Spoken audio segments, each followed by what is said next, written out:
बिस्मिल्लाहिर्रहमानिर्रहीम, अस्सलाम वालेकुम। अली सलमान जी टीवी के तमाम नाजरीन को जी स्पोर्ट्स में खुश आमदेद कहता है कि जहां पर आज भी हम बात करेंगे पाकिस्तान क्रिकेट के हवाले से, पाकिस्तान स्पोर्ट्स के हवाले से कि पाकिस्तान क्रिकेट के ऐवानों में आखिर हो क्या रहा है, हम क्यों अच्छी कारकर्दगी का मुजाहरा नहीं कर पाते। क्रिकेट वो खेल है जो पाकिस्तान के हर गली, हर कुचे, हर करिए, हर शहर और हर जगह खेला जाता है। जहां थोड़ी सी जगह मिल जाए लड़के जो है वो क्रिकेट खेलना शुरू कर देते हैं। लेकिन उसके बावजूद क्या इतनी बड़ी आबादी में हम टैलेंटेड प्लेयर नहीं निकाल पा रहे? क्या हमारे पास टैलेंट खत्म हो गया? बड़े बड़े प्लेयर आज ये कहते हैं कि पाकिस्तान में टैलेंट है कहां, लेकिन हम ये कहते हैं क्योंकि हम ग्रास रूट क्रिकेट का शो करते हैं, हम ग्रास रूट के एंकर हैं, ग्राउंड में जाते हैं, क्लब क्रिकेट देखते हैं, डोमेस्टिक क्रिकेट देखते हैं, तो मैं जरूर इस बात का हामी हूं कि पाकिस्तान में बहुत टैलेंट है, लेकिन उस टैलेंट को परखने वाली आंखें शायद जो है वो कबूतर की आंखों की तरह बंद कर ली गई हैं। पसंद नापसंद के लिए, अपनी जाती जो टारगेट है, अपने जो जाती गोल्स हैं उनको अचीव करने के लिए एक मैच हम अच्छा खेलते हैं, दूसरे मैच में आके हम फिर से वही हो जाते हैं, फिर अपनी बेसिक्स पे दोबारा चले जाते हैं। पूरी दुनिया में जब किसी भी टीम को शिकस्त होती है तो कॉम्बिनेशन ट्राई करती है, वो चीजें ट्राई करती है, मुख्तलिफ चीजें करती है, आउट ऑफ द बॉक्स जाके चीजें करती है। लेकिन हम वाहिद टीम है कि जो लूजिंग कॉम्बिनेशन को बरकरार रख के ये उम्मीद रखते हैं कि शायद अब जीत जाएं, शायद अब जीत जाएं, और फिर आखिर में नतीजा व्हाइट वॉश की सूरत में सामने आता है। एक मैच हम अच्छा खेले, उसके बाद उम्मीद थी कि दूसरे मैच में हम अच्छा खेलेंगे, लेकिन उसके बाद वही हमने गलतियां की कि शायद हम अपने हरीफ को आसान ले गए। जब हमने ये देखा कि एवन मॉर्गन जैसा कप्तान बेंच में बैठा हुआ है, हमने टॉस जीत के एक ऐसे मौसम में जो बिल्कुल आइडियल मौसम था T20 क्रिकेट के लिए, एक ऐसा मौसम जिससे पाकिस्तान बहुत ज्यादा फेमिलियर था, उसके बावजूद पाकिस्तान ने पहले बैटिंग की दावत दे दी इंग्लैंड की टीम को। और फिर हम सबको मालूम है कि हम चेस में कितने जबरदस्त हैं, चेस में हम कितने खूबसूरत हैं, और फिर उसका नतीजा सबने देख लिया। हमारा मिडिल ऑर्डर कहां है? मिडिल ऑर्डर, एक ओपनर को हम 5वें नंबर पे बैटिंग करा रहे हैं और 6ठे नंबर के प्लेयर को उसको हम नंबर 3 पे खिला रहे हैं। किस स्ट्रेटेजी के साथ हम जा रहे हैं, किस प्लानिंग के साथ जा रहे हैं? दूसरी तरफ अगर आप इंडिया को देखें तो उनकी सेकंड स्ट्रिंग की टीम ने श्रीलंका को बड़ी आसानी के साथ जो है वो शिकस्त दे दी 7 विकेटों से। ईशान किशन के जिन्होंने अपना T20 डेब्यू में निफ्ट सेंचुरी स्कोर की, उन्होंने वनडे में भी जो है वो निफ्ट सेंचुरी स्कोर की, और डसन के बाद दूसरे ऐसे प्लेयर हो गए कि जिन्होंने T20 और वनडे में डेब्यू पे निफ्ट सेंचुरी स्कोर की। शेखर धवन को कप्तानी दी गई, उन्होंने अपने आप को प्रूफ कर दिया। दूसरी तरफ हम देखते हैं जिम्बाब्वे और बांग्लादेश के दरमियान सीरीज हो रही है, वहां पे एक मुश्किल सूरत हाल कि 75 पे 4, 145 पे 6 बांग्लादेश के प्लेयर आउट हो गए। उसके बाद शाकिब अल हसन जो है वो मैच निकालने में कामयाब हो गए। लेकिन हम कहां खड़े हैं, हम क्यों अपनी गलतियों से सबक नहीं सीख रहे? यही सब आज डिस्कस करेंगे। हमारे साथ मौजूद होंगे टेस्ट क्रिकेटर अब्दुल रऊफ, जो बहुत ही बोल्ड हैं, ब्लंट हैं, जिस तरह वो बॉलिंग किया करते थे, फास्ट एंड फ्यूरियस, और इसी तरह से अपनी गुफ्तगू में भी उनके जौहर ऐसे ही नजर आते हैं। लेकिन सबसे पहले प्राइम का फॉर्मेट, आज की टॉप स्टोरीज।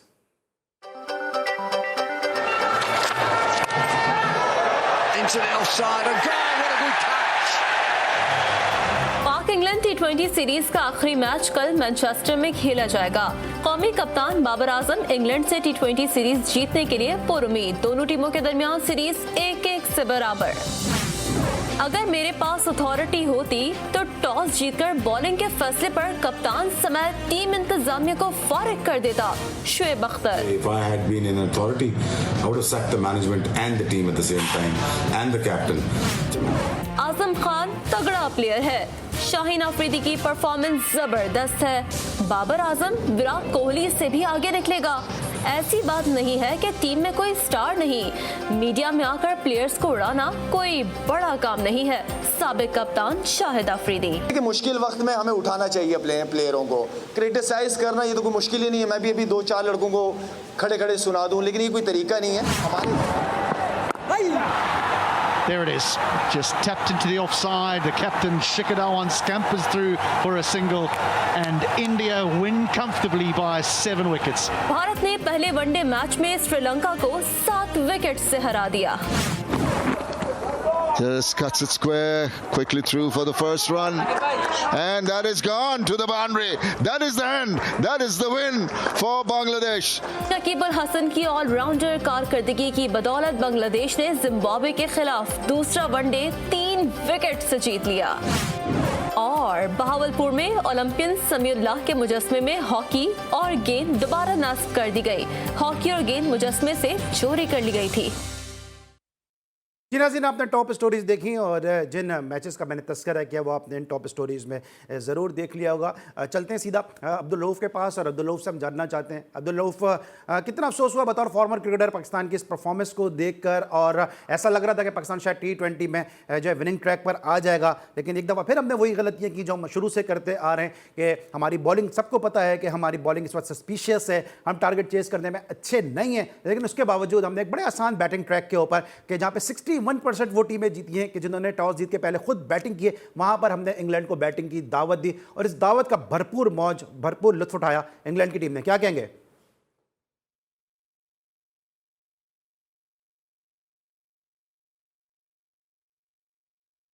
रऊफ, आपको आवाज आ रही है?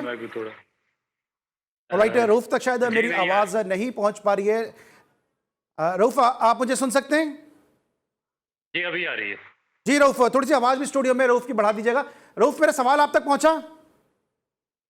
जी नहीं, दोबारा अगर प्लीज आप। सवाल मेरा ये रऊफ कि क्या वजह आप समझते हैं कि हम समझ रहे थे हमारी टीम विनिंग ट्रैक पर दोबारा से आ गई है, T20 में हम वनडे का व्हाइट वॉश का रिवेंज ले सकेंगे, पहला मैच हम अच्छा खेले, दूसरे मैच में जहां पे आइडियल कंडीशन थी और एक ऐसी पिच पे कि जहां पे 61% वो टीम पहले जीती है जिसने टॉस जीत के पहले बैटिंग की है, वहां पे हमने आइडियल कंडीशन पे इंग्लैंड को बैटिंग की दावत दे दी और फिर उस दावत का भरपूर लुत्फ, भरपूर मौज उड़ाया इंग्लैंड की टीम ने। देखिए, मेरा ख्याल है कि इस पे 2-3 चीज़ें हैं जो कि डेफिशिएंसीज कवर करने वाली है। नंबर 1 तो ये था कि पाकिस्तान ने जो पहला T20 था उसमें 234 बड़ा अच्छा एक टारगेट किया था उसमें, और उससे उनमें थोड़ा सा कॉन्फिडेंस आया, क्योंकि जो इंग्लैंड की जो बॉलिंग लाइन थी वो मेन फ्रंट बॉलिंग लाइन उनकी नहीं खेल रही थी और उनकी ना तजर्बाकार बॉलिंग लाइन थी, और इसी वजह से जो सेकंड जो मैच हुआ उसमें जो पाकिस्तान की टीम मैनेजमेंट थी उसने ये फैसला किया कि उनकी जो वीक जो चीज़ है उस पर अटैक किया जाए, और उन्होंने इसीलिए सेकंड जो चेज था उसको तरजीह दी। मगर ये चेज में होता ही है कि बाज़ दफ़ा आपके साथ आप जो अगर फर्स्ट इनिंग खेल रहे हो तो आप 200+ रन कर सकते हैं, मगर जब चेज में जाते हैं तो थोड़ा सा प्रेशर बढ़ जाता है और बाज़ दफ़ा आपसे 175 या 160 भी चेज नहीं हो पाता। तो मेरा ख्याल है एक तो ये वजह बन गई, और दूसरी जो चीज़ मुझे समझ आई है वो पाकिस्तान टीम मैनेजमेंट के लिए बड़ी परेशान कुन होगी कि मोहम्मद हफीज़ जो पीछे जिम्बाब्वे और साउथ अफ्रीकन टूर से आउट ऑफ फॉर्म थे, और स्पेशली उनको जो आगे बड़ा फॉर्मेट है या जो इंग्लैंड की सीरीज थी या वेस्ट इंडीज की या वर्ल्ड कप के लिए उनको लिंगर ऑन किया जा रहा था, और ये हमें कॉन्फिडेंस पे ले रही थी पाकिस्तान टीम की मैनेजमेंट कि हम इनको कैरी करेंगे इसलिए कि ये अपनी प्राइम फॉर्म में है, और इसके बावजूद की उनकी एज काफ़ी एक्सीड कर चुकी थी, मगर फिर भी उनको साथ रखा। मगर अभी जो ये पीछे जो टूर 2 देखी और स्पेशली जो इस मैच में, तो मुझे बहुत ज़्यादा मायूसी हुई, क्योंकि वो अपनी मेरा ख्याल है कि वर्स्ट फॉर्म में है, और जो उनका नेचुरल स्टाइल है उस स्टाइल से वो बैटिंग कर नहीं रहे। उनका जो नेचुरल स्टाइल है वो उसको तेज बॉल चाहिए और उसको टाइम करते हैं, और बिल्कुल लाइट जो हैंड्स है सॉफ्ट हैंड्स के साथ वो बैटिंग करते हैं। मगर इस मैच में उनको मैंने देखा 7-8 जो बॉलें उन्होंने फेस किया, उन्होंने 8 में से 6 बॉलों को हिट करने की कोशिश की और एक बॉल भी जो बाउंड्री के बाहर नहीं जा सकी। इसका मतलब है कि वो जबरदस्ती बॉल को हिट करना चाह रहे हैं जो कि उनकी नेचर से हटकर है, और वो आउट ऑफ फॉर्म है, इसी वजह से उनका जो टाइमिंग वापस नहीं आ रही है और वो स्ट्रगल कर रहे हैं। और मजीद आगे जो अगर अबू धाबी में वर्ल्ड कप या ओमान वगैरह में होता है तो उनको मजीद स्ट्रगल करना पड़ेगा। उसके बाद जो इन्होंने शोएब मकसूद को स्पेशली जो अपना लेट मिडल ऑर्डर स्ट्रॉन्ग करने के लिए पाकिस्तान टीम के साथ रखा था, और आजम खान को उन्होंने भर्ती किया है। आजम खान की तो मेरा ख्याल है कि फिटनेस जो इस कैलिबर की या इस लेवल की नहीं है कि उसको इंटरनेशनल क्रिकेट खिलाई जाए, जबकि जो शोएब मकसूद है उनका नंबर 5 या नंबर 6 है जिस पर पाकिस्तान की जो बैटिंग लाइन स्ट्रगल कर रही थी, उसको नंबर 3 पर भेजना एक कम्प्लीटली मेरा ख्याल है कि मेरे तो समझ से बाहर है, क्योंकि अगर आप बाबर आजम या रिजवान के साथ जा रहे हैं तो नंबर 3 पे आपको मोहम्मद को आना चाहिए, आप अपनी प्रॉपर बैटिंग लाइन से जाएं या फखर जमान के साथ जाएं। अब फखर जमान का भी यही प्रॉब्लम हो रहा है कि आपने एक उसको कवर दिया हुआ रिजवान को एज ए ओपनिंग बैट्समैन, क्योंकि T20 में अगर वो 5 या 6 नंबर पर खेलता तो उसकी टीम में जगह नहीं बनती, क्योंकि वो 12 या 13 रन नहीं कर सकता। उसमें सफर हो रहा है शर्जील खान और फखर जमान जो कि जिनकी नेचर T20 फॉर्मेट की है एज ए ओपनर, और फखर जमान आपको तभी स्कोर कर देगा जब वो ओपन में 5-6 ओवर खेलेगा, उसके बॉल पर जो बैट पर बॉल आएगी वो वेट करेगा और उसके बाद वो 12-13 रन की एवरेज कर सकता है। अगर इस टेक्निक के साथ उसको आप नंबर 4 पर या नंबर 5 पर या नंबर 6 पर खिलाएंगे तो वो मेरा ख्याल है कि जब बॉल ब्रेक हो रही होती है और थोड़ा सा उसकी टेक्निक में भी फ्लॉज है, वो इस तरह हिटिंग करके आपको मैचेस नहीं जितवा सकता। तो एक कंप्लीट मेरा ख्याल है कि शॉकिंग डिसीजन है पाकिस्तान टीम मैनेजमेंट की, जो कि आगे मेगा इवेंट की तैयारी के लिए जा रहे हैं।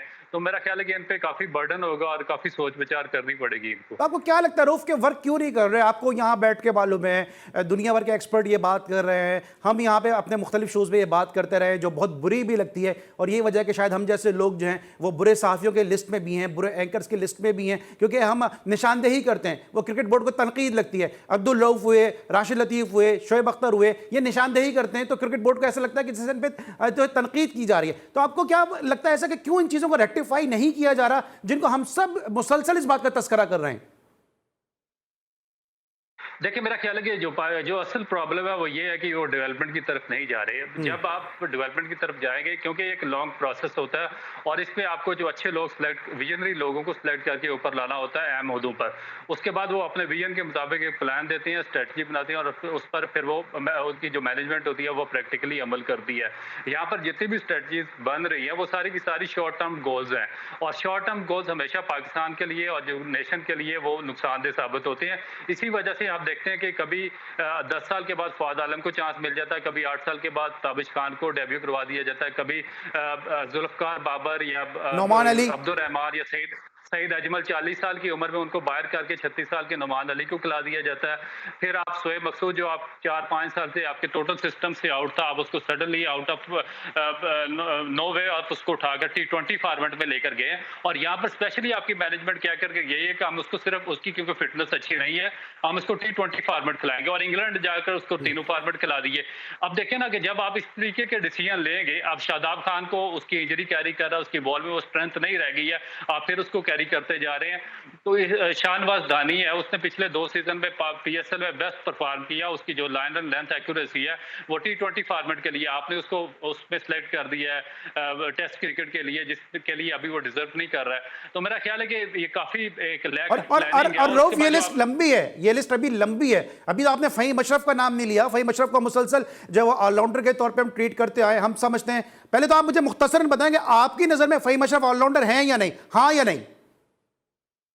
देखिए उसके अलावा पाकिस्तान के पास चॉइस क्या है जब आपका स्ट्रक्चर ही काम नहीं कर रहा, आपका नहीं, मैं सिर्फ ये पूछना चाह रहा हूं, क्योंकि मैं ये पूछना चाह रहा हूं कि हम सब आज तक हम समझते आए हैं कि फ़हीम अशरफ को एज एन ऑलराउंडर खिलाया जा रहा है, लेकिन हमारे जो कोच है मिसबा साहब, वो ये कहते हैं उनको एज ए बॉलर वो ट्रीट करते हैं। तो आपने भी काफी क्रिकेट कवर की, इन प्लेयर्स के साथ आपने खेला भी है, तो मेरे ख्याल में आप भी यही समझते होंगे कि पाकिस्तान की टीम में उनको एज ए ऑलराउंडर ट्रीट किया जाता है। लेकिन चॉइस की आप बात कर रहे हैं, तो चॉइस में क्या हमारे पास अनवर अली नहीं है? चॉइस की अगर हम बात करते हैं तो चॉइस में क्या हमारे पास आमिर यामीन नहीं है? आमिर यामीन तो वो प्लेयर है जो टॉप ऑर्डर से लेकर 11वें नंबर तक हर नंबर पे खेल सकता है, और जिस बाबर आजम की आज पूरे बाबर आजम का डंका बज रहा है, 1 सेंचुरी के बुनियाद पे बाबर आजम पाकिस्तान की टीम में पहुंचे हैं, और उस मैच में भी बाबर आजम ने इनिंग का आगाज करने से मना कर दिया था, तो आमिर यामीन ने इनिंग का आगाज किया था। फिर दूसरी इनिंग में जाके बाबर आजम ने इनिंग का आगाज किया, 1 सेंचुरी उन्होंने की, पाकिस्तान की टीम में आ गए, और आज हम सब कहते हैं पाकिस्तान के क्या वो दुनिया के बेस्ट बैट्समैन है। तो क्या आमिर यामीन जैसा ऑलराउंडर, क्या हमारे पास चॉइस नहीं है? क्या यहाँ पे वसीम जूनियर है, क्या उनको ऑलराउंडर के तौर पे ग्रूम नहीं किया जा सकता? क्या हसन अली हैं, वो अच्छी बैटिंग कर रहे हैं, उनको ऑलराउंडर के तौर पे ग्रूम नहीं किया जा सकता? तो चॉइसेस तो हमारे पास हैं, लेकिन देखेगा कौन, विजन कौन लेकर आएगा?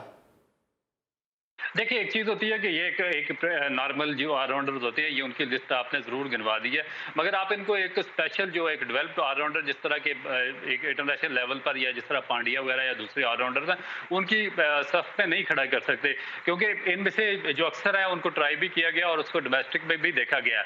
आप बजाय इन्होंने गेन करने की, इन्होंने काफी चीजें लूज की है। इन्होंने अपनी बॉलिंग की स्ट्रेंथ लूज किया, इन्होंने अपनी बैटिंग की एबिलिटी लूज किया, और जो फ़हीम अशरफ है उसने जो पीछे जो 1-2 सीरीज हुई है उसमें काफी। अब मसला पता क्या हो रहा है, मसला असल में ये हो रहा है कि आपका जो नीचे स्ट्रक्चर है वो कोलैप्स हो चुका है। जब आप पूरा साल क्रिकेट नहीं खेलेंगे, आप इन प्रैक्टिस नहीं रहेंगे, आपकी डेवलपमेंट नहीं हो सकती। आप चाहे आमिर यामीन को खिलाएंगे, चाहे आप अनवर अली को आपने ऑलरेडी खिलाकर देख लिया, या फ़हीम अशरफ को, जब तक आपका प्रॉपरली स्ट्रक्चर नीचे वाला डोमेस्टिक या first class structure powerfully work नहीं करेगा, ये कभी भी ऊपर जाकर परफॉर्म नहीं कर सके, क्योंकि नीचे कंपटीशन ही नहीं है। स्लो डेड विकेटों पर खेलकर ऑर्डिनरी बॉलर्स के खिलाफ स्कोर करके या ऑर्डिनरी बैट्समैन को आउट करके आप इनको दुनिया के जो टॉप के जो बेन स्टोक्स है या पांड्या या इस तरह के जो दूसरे ऑलराउंडर हैं उनके साथ कंपीट कैसे करवा सकते हैं? लेकिन रऊफ, इससे तुझे ब्रेक लेना होगा, इस डिबेट को जरा कंटिन्यू भी करेंगे, लेकिन अगर आप स्टोक की बात करते हैं, पांडे की बात कर रहे हैं, फ्लिंटॉफ जैसे ऑलराउंडर की बात करते हैं, या बड़े ऑलराउंडर्स की बात करते हैं, उनको डेवलप किया गया। यहां तो मसला यह है कि हम प्लेयर को डेवलप करने के बजाय, जिस तरह आपने खुद भी कहा कि शॉर्ट टर्म पॉलिसीज पे चल रहे हैं, हम हार से डरते हैं। आज तक अभी इयान मॉर्गन बैठ गए उस मैच में, हालांकि पाकिस्तान जो है वो जीता था, इंग्लैंड को बड़ी बुरी शिकस्त हुई, लेकिन उसके बावजूद मॉर्गन नेक्स्ट मैच को बैठ गए, उन्होंने दूसरों को मौका दिया। लेकिन आज तक बाबर आजम जिम्बाब्वे के खिलाफ भी खेल रहे हैं, साउथ अफ्रीका के खिलाफ भी खेल रहे हैं, श्रीलंका के खिलाफ भी खेल रहे हैं। हम किसी भी मैच में बाबर आजम को रेस्ट दे ही नहीं रहे। हम किसी भी मैच में फखर जमान, शर्जील खान का ओपनिंग पेयर ट्राई नहीं कर रहे। जब जरूरत पड़ेगी फिर हम क्या करेंगे, ये सब जानेंगे एक छोटे से ब्रेक के बाद। अब्दुल रऊफ से मिलते हैं एक ब्रेक के बाद।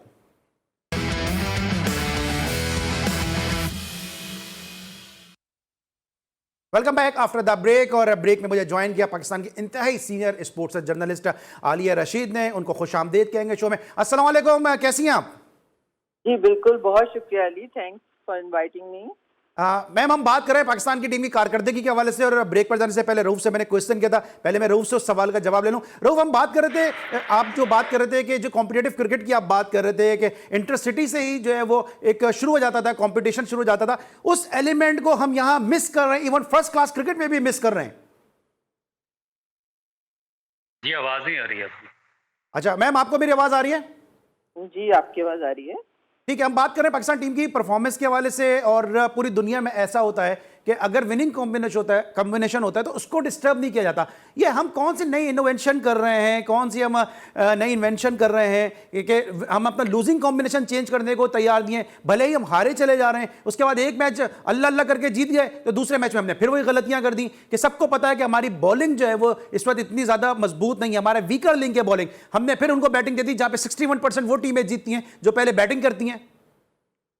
अली ऑनेस्टली बिल्कुल ये बात समझ नहीं आई कि ये पिच किसने रीड की थी और ये डिसीजन किस बेस पे लिया गया था, क्योंकि आप देखें कि जितने भी हमारे लोग हैं, जो क्रिकेटर्स हैं, जो लोग वहाँ मौजूद हैं, जो यहाँ टेलीविजन पे बात कर रहे हैं, सोशल मीडिया पे बात कर रहे हैं, वो सब एक ही बात कह रहे हैं कि जो पिच है वो इतनी दूर से नजर आ रही है, इतनी तेज धूप है, चमकती हुई पिच आपको नजर आ रही है, आपको अंदाजा हो रहा है कि मुखालिफ टीम जो है वो 3 स्पिनर्स के साथ खेल रही है और आप जो हैं वो उसी रटे रटाए फॉर्मूले पे चल रहे हैं। आप ये नहीं देख रहे कि क्या हो रहा है। और बहुत ही अजीब फैसला, ये फैसला ऑनेस्टली ये तो जिसको कहना चाहिए ना क्रिमिनल डिसीजन था ये, क्योंकि आप एक ऐसी पोजीशन में थे कि जहां से आप सीरीज जीत सकते थे और इतनी आइडियल सिचुएशन, इतनी अच्छी पिच आपको मिल रही है, आपने टॉस जीत लिया है, उसके बाद आप इतना अहमकाना फैसला कर रहे हैं, क्योंकि ना तो वहाँ कोई क्लाउड थे, ना आपको कोई ऐसा मॉइस्चर नजर आ रहा था कि आपके बॉलर्स को कोई हेल्प मिलेगी।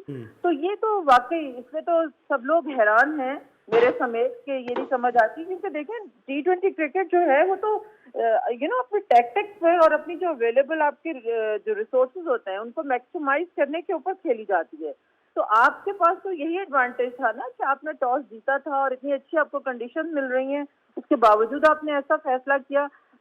फिर ठीक है, मैं कहती हूँ अच्छा, अगर दूसरा पॉइंट ऑफ जिससे लोग बात कर रहे हैं वो ये कि जी वर्ल्ड कप में आगे कहीं ऐसा चांस हो सकता है कि आपको चेंज तो करना भी पड़ सकता है, तो हम इस तरह ट्राई कर रहे होंगे, अपने लोगों को देखना चाह रहे होंगे कौन कितने पानी में।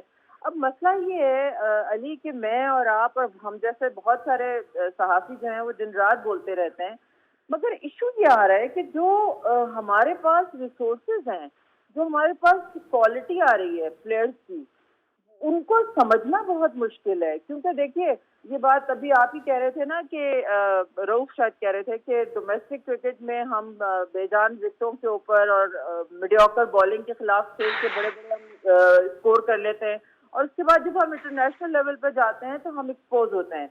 यही हमारा तो मैम यही सवाल जरा मैं रऊफ से करता हूँ, खता कलामी की माफी चाहता हूँ। ये जो रऊफ, आपको मेरी आवाज आ रही है? जी नहीं आ रही। अच्छा रऊफ, ये आलिया रशीद साहिबा फरमा रही हैं और ये बात हम सब ये बात करते हैं कि जो इन विकेटों पे यहाँ पे रन्स करते हैं, वहाँ पे आउट करते हैं, जब इंटरनेशनल ट्रायल्स पे जाते हैं तो वहाँ पे एक्सपोज हो जाते हैं। तो फिर ये काम किसका है? फिर ये अरबों रुपए स्ट्रक्चर चेंज करने के नाम पे आपने डिपार्टमेंटल क्रिकेट को रोल बैक करके रख दिया, ये सारा सिस्टम आपने तलपट करके रख दिया, नए नए आप सारे प्लेयर्स को आप इंडक्ट कर रहे हैं, पुराने प्लेयर्स को आप वो बाहर करते चले जा रहे हैं। नसीम शाह बगैर किसी परफॉर्मेंस के खेलते नजर आ रहे हैं। आज हमारा ऑलराउंडर जो है वो फहीम अशरफ है, आज हमारा ओपनर जो है फखर जमान 5वें नंबर पे आता है, 6ठे नंबर का प्लेयर जो है शोएब मकसूद उठा के नंबर 3 पे आता है। तो ये सारा काम तो क्रिकेट बोर्ड का है ना। इधर बाबर आजम आके हर मैच के बाद कह देते हैं कि जी वो बॉलिंग में जो है हमने रन ज्यादा दे दिए। अरे तो भाई ग्राउंड में तुम खड़े हो ना यार, तुम कप्तानी कर रहे हो तो तुम रोकोगे ना रन, या कोई और आके रोकेगा रन? जी रऊफ मैम आप सुन रही हैं? मेरी आवाज आ रही है जी, बिल्कुल, तो बिल्कुल, मैं आप इस पे सुन अपना रही इनपुट दे दें। जी बिल्कुल, मैं सुन रही हूँ और इसमें बहुत सारी चीजें हैं जिनको एक्चुअली आपने एक जर्नली क्रिटिसाइज किया है। इसमें बहुत सारी चीजें ऐसी हैं जिनमें हमें देखना पड़ेगा, जिसकी वजह से मैं बार बार अली इंसिस्ट करती हूँ क्वालिटी के ऊपर। देखिए, इंग्लैंड के जो बॉलर्स थे, कल के मैच की बात कर रही हूँ, 11 ओवर में 87 रन देके वो 5 विकेटें उन्होंने धड़ाधड़ हमारी गिरा दी, ठीक है। और उसके बरक हमारे जो स्पिनर्स थे उन्होंने 70 रन दिए, 2 स्पिनर्स ने 8 ओवर्स में और 3 विकेटें ली। और हमारे जो सीमर्स हैं वो फुल लेंथ पे आप देख रहे थे, वो बॉल कराए जा रहे थे। अब धड़ाधड़ पिटाई हो रही है। अब ये नहीं समझ में आता कि जो मिडिल ओवर का गेम है वहाँ पे वो डिफाइन करता है, वहाँ पे आपके जो जिन प्लेयर्स को आपने खिलाया। अब हम जरा इश्यूज पे बात कर रहे हैं, क्योंकि आपने एक जर्नली वो बात की ना कि ये डिसीजन कौन लेगा, बाबर आजम नहीं लेंगे तो कौन लेगा। तो ये हमें देखना है कि जैसे शोएब मकसूद को हम नंबर 3 पे खिला रहे हैं, ठीक है। वो उनको पहले मैनेजमेंट की जो मेरी इत्तलात है नीचे खिलाना चाहती थी, मगर उन्होंने इंसिस्ट किया कि मुझे अपने नंबर पे खेलना चाहिए क्योंकि मैं PSL में नंबर 3 पे खेला हूँ, तो उनको खिलाया गया है। अब खिलाया गया है, मगर यहाँ पे देखना है कि क्या आप अपने उस सिलेक्शन को उस अपना जो तजुर्बा आप लेके आए हैं PSL से, उसको आप यहाँ ट्रांसलेट कर रहे हैं या नहीं कर रहे। दोनों मैचेस में आप फौरी तौर पे आउट होते पहली बॉल पे बचे हैं, ठीक है। उसके बाद आपने हर बॉल को मारना है, सिंगल अवॉइड करना है, फिटनेस आपकी टीवी पे नजर आ रही है। तो कहानी इतनी आसान नहीं है जितनी के बयान हो रही है। ये सारी चीजें बहुत मुश्किल हैं। मुश्किल इस तरह से हैं कि आपके पास प्लेयर्स कौन से हैं। फखर अच्छा, हाँ, यहाँ पे हम जरूर बहस कर सकते हैं और जो बहुत इंपॉर्टेंट है मेरा ख्याल है हमें करनी भी चाहिए, वो ये है कि रिजवान को आपने नीचे से ला के ऊपर ओपनर बना दिया है, जो कि ठीक है, वो 80 की एवरेज से स्कोर भी कर रहा है थ्रू आउट और वो आपको जितवा भी रहा है। लेकिन प्रॉब्लम ये होती है कि जब आप टीम प्लान कर रहे हैं और लॉन्ग टर्म पे, तो फिर आपको अपने रिसोर्सेज देखने हैं। अब आपके रिसोर्सेज में आपके पास फखर और शर्जील ओपनर नीचे आ गए, ठीक है, वो अच्छा खेल रहे हैं या बुरा खेल रहे हैं, हम इस पर फिर बाद में बात करते हैं। लेकिन बेसिकली तो वो ओपनर्स है और ओपनिंग एक स्पेशल स्लॉट होती है, वहाँ पे एक माइंडसेट बनता है नई बॉल को फेस करने का। अच्छा, उसके बाद फिर आप आ जाए हफीज साहब पे।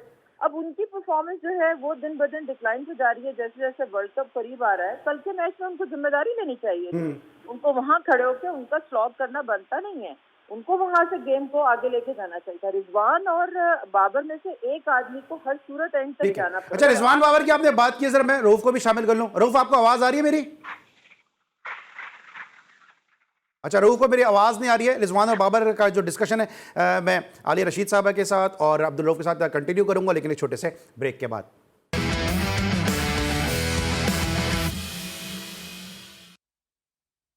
Welcome back after the break. और ब्रेक पर जाने से पहले senior sports journalist Aliya Rashid साहबा बात कर रही थी रिजवान और बाबर के ओपनिंग पेयर के हवाले से। रऊफ ने अब हमें ज्वाइन कर लिया है। रऊफ, ये बताइए कि आपको ऐसा लगता है कि रिजवान को कुशन देने के लिए टीम का बैलेंस आउट हो रहा है, क्योंकि रिजवान नीचे बैटिंग कर नहीं पा रहे, उनको नीचे बैटिंग के लिए भेजा नहीं जा रहा, जिसकी वजह से हम शर्जील को भी मिस कर रहे हैं और जिसकी वजह से हम फखर जमान को भी मिडिल ऑर्डर में खिलाने पर मजबूर हो रहे हैं? जी, किसी हद तक दुरुस्त कह रहे हैं आप, क्योंकि जो रिजवान है उसका जो नेचुरल नंबर बनता है वो नंबर 5 या 6 है। अब रास्ता ये है कि नंबर 5 या 6 पर आपको एक ऐसा स्टैब्लिश बैट्समैन मिडिल ऑर्डर में चाहिए जिसको 12 या 13 रन की एवरेज करते हुए किसी परेशानी का सामना ना हो। मगर रिजवान, मेरा नहीं ख्याल कि 12 या 13 रन की एवरेज नंबर 5 या 6 पर कर सकते हैं। इसकी वजह से जो आपका जो जेन्युइन जो T20 का ओपनर है फखर, उसका जो है नंबर वो अफेक्ट हो रहा है। उसके बाद शर्जील आपने बाहर बताया हुआ है, तो एक अननेचुरल सी टीम बन रही है। अब उस पर बहुत ज्यादा जो फोकस कर रही थी पाकिस्तान की टीम मैनेजमेंट मोहम्मद हफीज पर कर रही थी कि मोस्ट उनका मैच्योर प्लेयर है और 20 साल पाकिस्तान क्रिकेट बोर्ड ने किया है 40 ईयर्स की एज में। आप उसके जो सबसे फॉर्मेट है सिर्फ यूथ चलती है, पूरी वर्ल्ड वाइड जितनी भी टीमें हैं इंटरनेशनल लेवल पर वो अपने यंग लड़कियों को वो तरजीह देते हैं, मगर आपने उसको वहाँ पे इंडल्ज तो फिर रऊफ ये बताइएगा, फिर ये जो अरबों रुपए जो डोमेस्टिक पे खर्च हो रहे हैं, इंटरसिटी टूर्नामेंट चल रहा है, फिर इनका क्या फायदा है? अगर हमें मोहम्मद हफीज को ही खिलाना है, हमें नौमान अली को इस एज में लेकर आना है, हम वापस शोएब मलिक की तरफ जा रहे हैं, हम वापस वहाब रियाज की तरफ जा रहे हैं, तो फिर हमें फायदा क्या फिर इतने अरबों रुपए लगाने का इस डोमेस्टिक पे लड़कों की जॉब्स खत्म करने का? देखिए मेरा भी ख्याल इस पाकिस्तान क्रिकेट बोर्ड में या पाकिस्तान की जो आला मैनेजमेंट है क्रिकेट की या जो आई ऑफिशियल्स है, उनमें किसी में भी इसकी जरूरत या किसी में एबिलिटी या कैपेसिटी है कि वो प्राइम मिनिस्टर से बात करे कि हमारा टोटल जो इंफ्रास्ट्रक्चर है वो कोलैप्स हो चुका है, आप कम अज कम अपनी जिद छोड़े और जो पाकिस्तान का क्रिकेट का सिस्टम है उसको प्रॉपरली चलने दें। जब तक वो अपनी जिद नहीं छोड़ेंगे पाकिस्तान का क्रिकेट का जो सिस्टम है इस तरह फ्लॉप रहेगा। आप देखें कि इंग्लैंड की टीम है, उन्होंने 10 घंटे के नोटिस पर मेरी टीम खड़ी कर दी और उससे पाकिस्तान को 3-0 से डिफीट कर दी। अभी जो इंडिया की टीम बिल्कुल एक जो राणा टुंगा का आपने परसों स्टेटमेंट सुना होगा, उन्होंने कहा कि इन्होंने अपनी बी टीम भेजी हमारे खिलाफ और ये काबल नहीं है, मगर उन्होंने आज श्रीलंका को शिकस्त दे दी है। तो देखना ये चाहिए कि जो बाकी जो कंट्रीज है वो डेवलपमेंट का काम करे, हमारा डेवलपमेंट का काम बिल्कुल बंद है। ठीक है, ये मैडम को भी जरा सा मैं इनका भी आलिया रशीद साहब का भी इनपुट लेता हूं। क्या लगता है आपको कि हम डेवलपमेंट पे इसलिए नहीं जा रहे हैं क्योंकि हम रिजल्ट ओरिएंटेड हो रहे हैं, हम रिजल्ट चाहते हैं, रिजल्ट हमारे हस्बे मंशा आ नहीं रहे। जब रिजल्ट हस्बे मंशा आएंगे तो फिर हम डेवलपमेंट पे जाएंगे, तो हमारी फ्यूचरिस्टिक अप्रोच तो नजर ही नहीं आ रही। देखिए अली, रऊफ जैसे कह रहे हैं वो बात बिल्कुल सही कह रहे हैं, क्योंकि जाहिर है ये प्राइम मिनिस्टर साहब के हुक्म पे ही हुआ है, जो भी चेंजेस हुई हैं डोमेस्टिक का स्ट्रक्चर और टीमों का जो रिडक्शन हुआ है। लेकिन देखें कहीं भी प्राइम मिनिस्टर ने ये तो नहीं कहा ना कि आप अपनी जो क्वालिटी है गेम की उसको नीचे गिरा दें, बल्कि वो तो उसी से बहुत ज्यादा तंग आके बार बार इस चीज का इजहार कर रहे हैं, बल्कि सालों उम्र गुजर गई ये स्टेटमेंट सुनते सुनते उनका, और जिसमें वो डोमेस्टिक स्ट्रक्चर चेंज करना चाहते थे और फाइनली उन्होंने करवाया। अब पॉइंट ये है कि हमारी जो क्वालिटी है वो बहुत इशू है, और वो नीचे से वो क्वालिटी आपकी नहीं आ रही। जब वो ऊपर आती है तो हमारी फ्रस्ट्रेशन इसलिए बढ़ जाती है कि हम देखते हैं कि हारिस रऊफ और हसनैन जैसे प्लेयर्स जो हैं ये बहुत ज्यादा महंगे पड़ रहे हैं। हम देखते हैं कि हमारी जो टेक्निकल डिसीजंस है उसमें अगर इयन मॉर्गन अपना छठा बॉलर जो है वो 90% इस्तेमाल करता है, तो हमारे यहाँ कोई छठे बॉलर का तस्वुर नहीं है। या हफीज अगर थे कल और पिच स्पिन कर रही थी, ब्रेक मिल रहा था, आपने उसको क्यों नहीं बॉल दिया? नहीं, समझ में नहीं आ रही चीजें। अगर ये बच्चे नौजवान बॉलर जो हमारे हैं जिनको इम्प्रूवमेंट की जरूरत है, अगर उनके साथ वकार यूनुस जैसा बंदा इतने बड़े लेवल का लगा है, वो अगर डेवलप नहीं करवा पा रहे, वो इनकी टेक्निकल फॉल्ट्स पर काम नहीं कर रहे, इनको लेंथ नहीं समझा पा रहे कि किन कंडीशन में कैसी किस लेंथ पे काम करना है, तो मतलब किसका फिर बंदा किससे सवाल करे?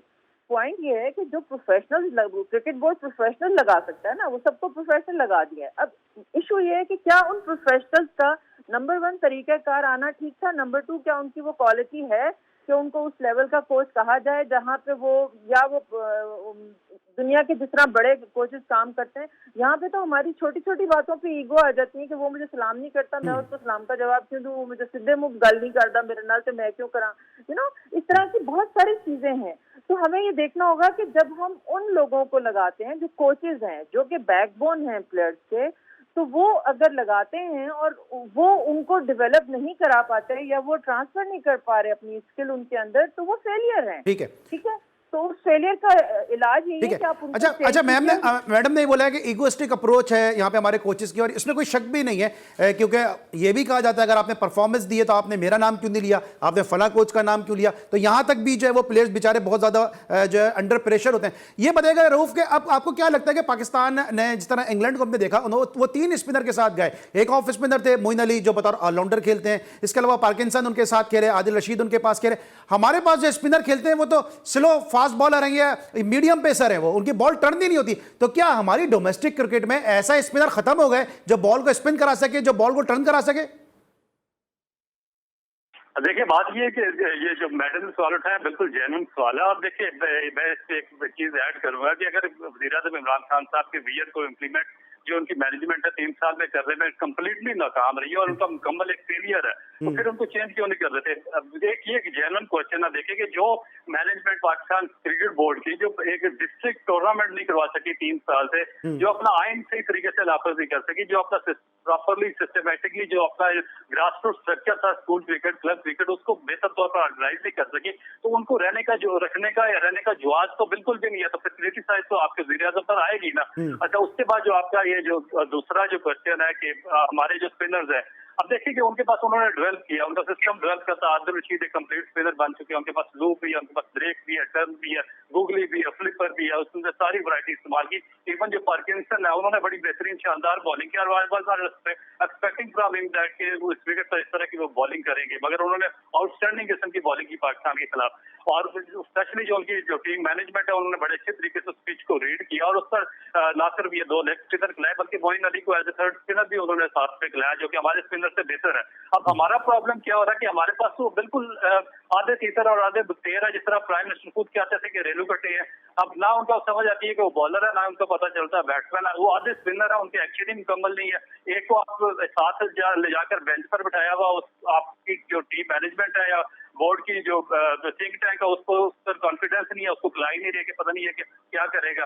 जो दूसरा जिसको खिला रहे हैं वो हर मैच में 4 ओवर में 60 रन 50 रन 40 रन कंसीव करता, 2 विकेट लेता है। तो फॉर्मेट तो ये है जो कल आदिल रशीद ने दिया, पार्किंसन ने दिया कि 4 ओवर के 26 रन। और अगर हम परफॉर्मेंस की बात कर रहे हैं, अगर हम परफॉर्मेंस की बात कर रहे हैं तो हमारे जो हसनैन है या हारिस रऊफ इन्होंने दोनों ने मिला के 8 ओवर में 99 रन दिए। आपको लगता है कि जो क्रिकेट बोर्ड है अब इसने हर चीज को तो सत्यानाश कर ही दिया है, जितना ये कर सकते थे क्रिकेट को हर तरीके से, चाहे पीएसएल आपका ब्रांड हो वो डैमेज कर दिया, club cricket, domestic cricket, departmental cricket, intercity, हर क्रिकेट, विमेंस क्रिकेट हर तरीके से डैमेज कर दी। अब आपको लग रहा है कि चूंकि इंग्लैंड से आए हैं तो उसी पॉलिसी पे चल रहे हैं, डिवाइड एंड रूल, प्लेयर्स को एक दूसरे के आमने सामने लाके खड़ा कर रहे हैं। यूनुस को यूसुफ के सामने लाके खड़ा कर दिया। अभी शाहिद आफरीदी को बिला वजह में शाहिद आफरीदी से वो बयानात दिलवाए जा रहे हैं या वो खुद वो बयानात दे रहे हैं। दूसरी तरफ शोएब अख्तर कह रहे हैं कि जी ये मीडियोकर किस्म के लोग हैं। ये वही शोएब अख्तर हैं जो मोहम्मद वसीम को अपने साथ शोज में बिठा बिठा के कहते थे कि जनाब थोड़ा टाइम दो, थोड़ा चलने दो और हो लिया। तो आपको लगता है कि अब शोएब अख्तर भी मायूस हो गए? देखिए, मुझे किसी की परवाह नहीं है कोई मायूस होता है या खुश होता है। मैं बात करता हूँ हमेशा मेरिट पर कि मेरिट क्या है, इनकी एजुकेशन क्या है, इनका विजन क्या है, इनकी जो पास्ट जो परफॉर्मेंस है या पास्ट क्रेडिबिलिटी या पास्ट इनका करेक्टर क्या है। ये 5-6 चीजें हैं जिनको सामने रखकर किसी भी जो बड़ा ऑर्गेनाइजेशन या इदारा है उसकी मैनेजमेंट में लोगों को लाया जाता है या कोचिंग स्टाफ में लाया जाता है या उस इदारे को चलाया जाता है। जब आपको इनके पास का बिहेवियर का पता, पास का करेक्टर का पता, पास की इनकी जो हिस्ट्री है उसका भी नॉलेज है, इनकी एजुकेशन आपसे आप बहुत अच्छे तरीके से वाकिफ है, इनकी क्रिकेटिंग जो नॉलेज है उससे भी आपको आगाही है। और फिर उसके बावजूद आप 5-5 बारियां आप क्या कहेंगे इस मौके पे कि प्लेयर को एक दूसरे का आमने सामने किया जा रहा है? किस रेफरेंस से आप बात कर रहे हैं? सॉरी, जैसे भी शोएब अख्तर ने कह दिया कि जी मीडियोकर है ये बोर्ड, शाहिद आफरीदी दूसरी तरफ से बयानात दे रहे हैं, फिर यूसुफ एक तरफ से बैटिंग जाके टिप्स दे रहे हैं, यूनुस उस पे नाराज हो गए, तो ऐसा लग रहा है कि प्लेयर्स को भी आपस में लड़ाया जा रहा है। नहीं, मेरा नहीं ख्याल कि ऐसी कोई बात है कि लड़ाया जा रहा है, बल्कि ऐसा है कि यूनुस की तो आपको पता ही है, यूनुस खान की जो ईगो है और उनका तो बहुत जल्दी टची होना जो है वो कोई नई बात नहीं है, सबको इस बारे में पता है। और हर आदमी जो है, इस पे मैंने बड़ी तहकीक की थी, और हर आदमी जो है वो चाहे यूसुफ हो, सकलैन हो, जो भी गए थे वो अपनी लिमिट में रह के उन्होंने जाके कैंप में काम किया था। ऐसी कोई बात नहीं है। शोएब अख्तर जो कह रहे हैं वो हर आदमी का एक पर्सनल ओपिनियन है। वो यकीनी तौर पर डिप्रेस हैं क्योंकि टीम की अगर परफॉर्मेंस नहीं होगी तो जाहिर है वो। दूसरी बात ये भी ठीक है, thank you so much madam. Sorry मैं आपकी बात की कतई कलामी कर रहा हूँ, वक्त बड़ा महदूद है। अब्दुल रऊफ आपका शुक्रिया, आलिया रशीद साहब आपका बहुत शुक्रिया, आपने शो के लिए वक्त निकाला। अली सलमान को इजाजत दीजिए, अपना बहुत ख्याल रखिए, अल्लाह हाफिज़।